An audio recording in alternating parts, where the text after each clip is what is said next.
My name's Tarryn Algar. I have many nicknames: the teacher, the Caucasian sensation, old game, lots of different silly names. Yeah, so okay. Tarryn Algar or T. Been playing a long time. Been playing 25 years. The old school generation know that I can play fundamental basketball, and then I started going into the street ball and the tricks and the freestyling. The newer generation, they see me at events, spinning the ball on my finger and doing it around my head, and they're like, oh, that's just that freestyler, that's just that street baller. But then sometimes they see me on the court, and then at the end of the session, they're like, oh, okay, maybe he's not just a street ball player. Mm-hmm. That's one of my pet hates. If I'm honest with you, that's one of my pet hates. People just saying, he's just a freestyler. Gets on my nerves. Just a street baller. I'm like, I can play ball, bro. Like, I can play. So, yeah. Oh, another veteran walking behind you, old school from my era. We're still out here doing our thing in our 30s, showing these young bucks a little something. Okay, and where does your nickname, the teacher, come from? Can you explain? Okay, so that happened this summer. We were playing in a big 3-on-3. You know, they're big in Europe, especially 3x3, where it's different type of street ball. It has a 12-second shot clock. You don't have to check the ball. It's quick. It's rapid. It's very good. So it was the first time we were playing in it. Played in the summer, and my team came up against a team of young bloods. So these kids were like maybe about 19, considered some of the best players in the country for their age. One's just got back from America. I think maybe one's going on a two others are going on a scholarship in the States, and so everyone was like, oh, here we go, the veterans against the young bloods, let's see how it goes. And yeah, it didn't go very well for them, because I just was heating up. I was giving them the business. So I was I just started playing really well basically, and Nalmo Shiri, who the cameraman knows, Valentine knows, Nalmo Shiri was getting really excited because we're from the same era, and he was like, oh, class is in session, he's taking these kids to school, the teacher, taking them to class and blah blah blah. Okay. So it evolved from that, just us older heads playing against the younger kids, okay, and teaching them a lesson. Mm-hmm. So that's it's a new nickname. So it's new. That's the newest one. This happened this summer. Yeah, it's quite funny. But the funny thing is, people, like I've said in another interview, people come up to me and they're like, "Are you really a teacher?"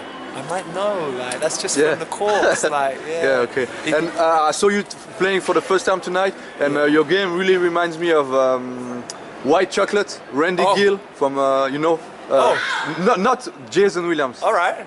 He's a street baller from the Washington DC area. Okay. He's a shooter. He owned last summer. He scored like more than 100 points in a summer game. Hey, I'll take that. I'll send you videos of him. You'll see. You really have the same style. Okay. Good shoot, good tricks. You know. Yeah, that's the thing. Yeah. What I don't like is like players that can do all this, do handle, but then if their player sags off them, they can't shoot. You got to be versatile. You got to be able to, you know. Because back in the day, when I was younger, I used to be really quick, and I used to have really good handle, but defenders would just sag off me like 8 feet and just go, yeah, but you can't shoot, you can't shoot. And they were right. I would shoot, break, and then they'd run past me and go, see? And it would really get under my skin, because then you're just one-dimensional. So then I really worked on my shot. No one ever taught me how to shoot. No one ever taught me how to shoot. The mechanics are it. So if you look, my shot is a little bit funny. The mechanics is not perfect, but hey, Reggie Miller's wasn't. So, and that was one of my heroes growing up, because he was skinny, I was skinny. He had a funny looking shot, I had a funny looking shot, and he liked to talk shit. I used to like to talk shit. I don't do it so much now, but honestly, if someone talks to me really then I just let it go. And it's like 20 years of trash talk just comes out in one foul swoop. But send me some videos of this guy. And what happened tonight at the open run? Tonight was really good. Like obviously we got there. I haven't been to this run in years, so I didn't know what the competition was going to be like. I didn't know the standard. Like a lot of the times when you go to runs in London, especially South London, there's a lot of ball hogs. They don't pass the ball, especially if they don't know you. They're like, I'm not passing to him. I don't know him. And it's just like, testosterone fueled nonsense, macho bullshit. So we lost the first couple of games. and then we stayed on for a good hour, I reckon, and that's good. The games were only to 5, so to stay on for an hour and the games were up to 5, that's good. And yeah, we had a slow start, but we got into it. Valentine represented Switzerland well. Coming to Brixton, which is classed as the mecca of London basketball, coming in here and representing. He had guys saying to him, "Yo, give him the ball. Let him go to work on his guy. Like I saw on the wing. And yeah, represented well. So it was good. Cool. And one last question: what can you tell us about the Brixton Recreation Centre?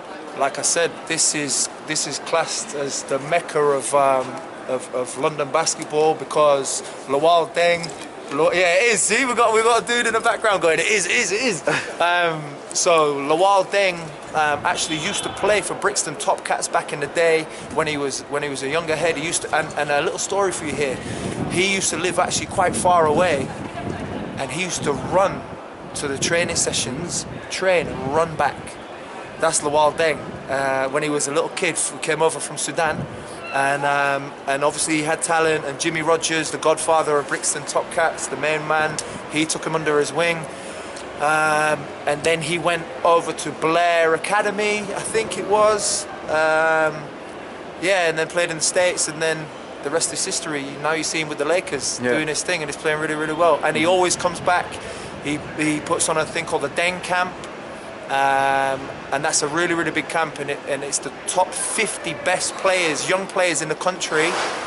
They all play in the Deng camp, and they get looked after really well. There's American coaches come over, they really put them through their paces, and they do mixtapes for them in the hope that they can then get noticed and then get the opportunity to play in America and then move on to professional basketball.